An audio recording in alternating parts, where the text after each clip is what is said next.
امام جعفر صادق کے پاس ایک شخص آیا اور اس نے کہا کہ میں کسی خدا کو نہیں مانتا، کوئی خدا نہیں ہے، خدا نام کی کوئی چیز نہیں ہے۔ امام صاحب نے کہا اچھا؟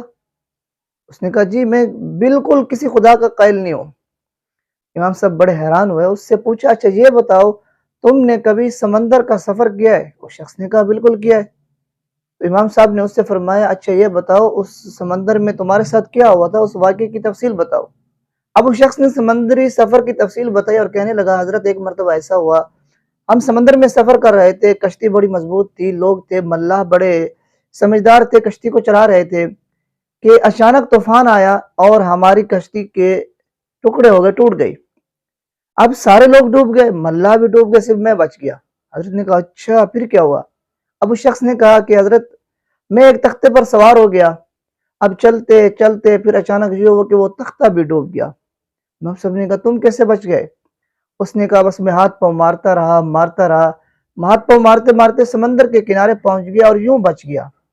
امام جعفر صادق اس کی بات سن رہے تھے اور آخر میں فرمایا اچھا یہ بتاؤ کہ جب تم کشتی میں سوار تھے تو تمہیں ڈوبنے کا خطرہ نہیں تھا، کیوں؟ اس شخص نے کہا مجھے یقین تھا ہم کشتی میں سوار ہیں، ہمارے پاس ملاح ہے، مجھے ان پہ یقین تھا، ہم نہیں ڈوبیں گے۔ امام صاحب نے کہا جب کشتی کے ٹکڑے ہو گئے، پھر جب تم تختے پہ سوار ہو گئے، پھر تمہیں کس چیز پر یقین تھا؟ اس نے کہا مجھے تختے پر یقین تھا، یہ مجھے نہیں ڈوبنے دے گا، یہ تیر رہا ہے مجھے بھی ساتھ لے جائے گا۔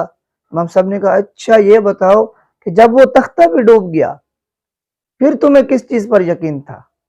اب وہ شخص خاموش ہو گیا، سوچنے لگا۔ امام صاحب نے کہا دیکھو جب کشتی سلامت تھی تمہیں ملاح پر یقین تھا، کشتی پر بھروسہ تھا، اور جب کشتی ٹوٹ گئی تمہیں اس تختے پر بھروسہ تھا، یہ تمہیں بچا کر لے جائے گا، اور جب وہ تختہ بھی ڈوب گیا پھر اس کے بعد تمہیں کس چیز پر یقین تھا؟ اب وہ شخص خاموش تھا۔ امام صاحب نے کہا اس وقت تمہیں جس چیز پر یقین تھا وہ خدا کی ذات ہے۔